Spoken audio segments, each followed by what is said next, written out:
If you have type 2 diabetes, one of the biggest things that contributes to the development of that disease and to making it difficult to control is your weight.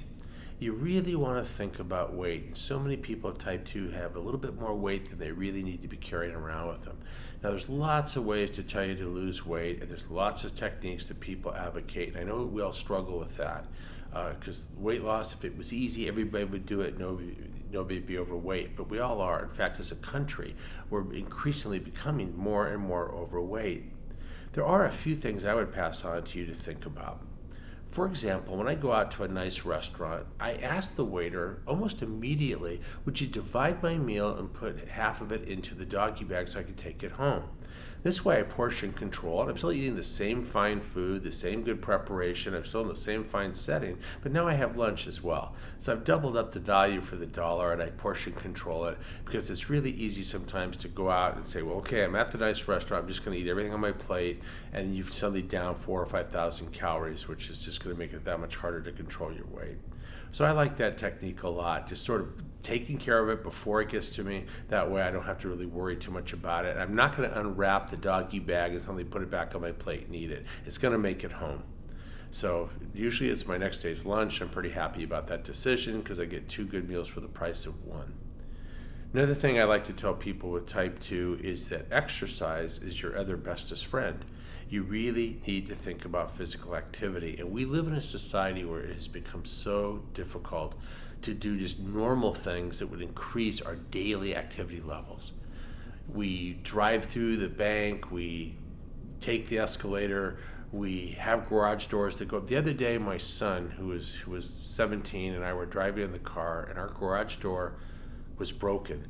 And I told him to get out of the car and lift the door. And he looked at me and he said, What? What are you talking about, Dad? It dawned on me he has never lifted a garage door. Why would he have to? We have garage door openers. But there was a time when I was a younger fellow where we did a lot of ordinary things as part of our lives that were physically active. We got out of the car and walked into the bank. We took the steps because we didn't have escalators. We got out of our car to lift up the garage door and we had to close it again. Small little things, and if you add them all up in the course of a day, increase your level of physical activity. Now, there's a lot of good physiological reasons why this is really good for you when you have diabetes, particularly type 2. It opens up receptor sites, it helps with insulin binding, it reduces some of the calories that you consumed. All good ideas. So I really encourage people to think through where are there places in your daily routine where you could increase a little bit of physical activity in ways that you don't have to feel like you have to put on spandex and go to a gym to do. You can park farther out in the parking lot and walk to the grocery. You'll save your car a lot of dings that way, and it will just take you an extra couple of minutes. You can take a flight or 2 of stairs very easily if you can find the flights. It's harder to do these days because elevators have become king. You certainly can get out of the bank, walk in, and actually do your transaction. You might be surprised at how friendly the people are in there, and when you form relationships, I think you get better service.